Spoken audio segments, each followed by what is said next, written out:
main image, extremely important. If we decided that product photography is the most important part, this is the most important part of product photography. So it's like the most important of the most important. I was able to increase my sales by 50% overnight by making a super simple change to my main image. When you see it, you'll be like, wow, really? Because that's what I thought too. I'll show you that in a little bit. But first of all, the whole goal of this main image is just to get a click. Clickbait. That's what it's all about. So here's the Amazon sales formula. Basically, our sales are going to just be impressions. So that's how many at-bats did we have? And then what is the click-through rate? So how many people clicked of those at-bats? And then conversion rate, how many bought of that? Let me pull you over to Excel here, and we'll just show how much of a difference click-through rate actually makes in your sales. So we've got this chart here. Now I just want to point out something really quick. If you had 1,000 people with 1,000 impressions, a click-through rate of 0.3 essentially means 3 people clicked.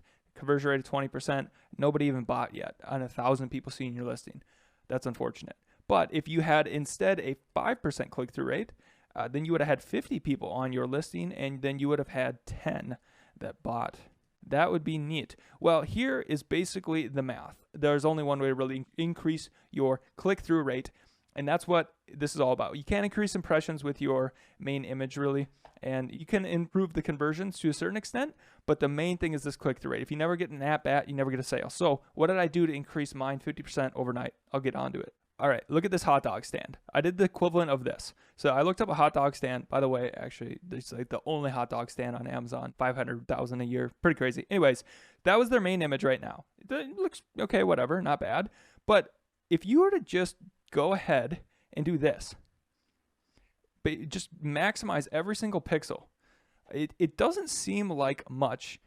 But when we zoom out, does it seem obvious which one would probably get more clicks?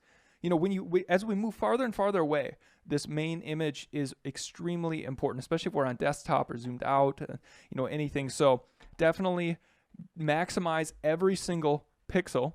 So takeaway here, put your product to the exact pixel on each edge.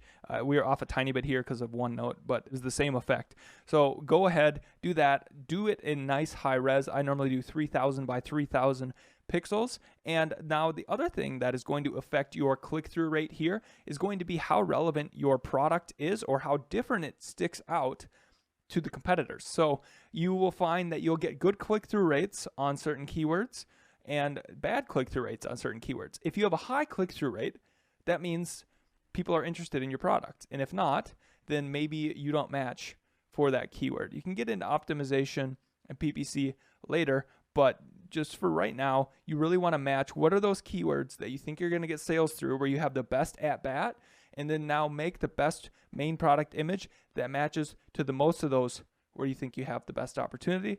And that's essentially the main image.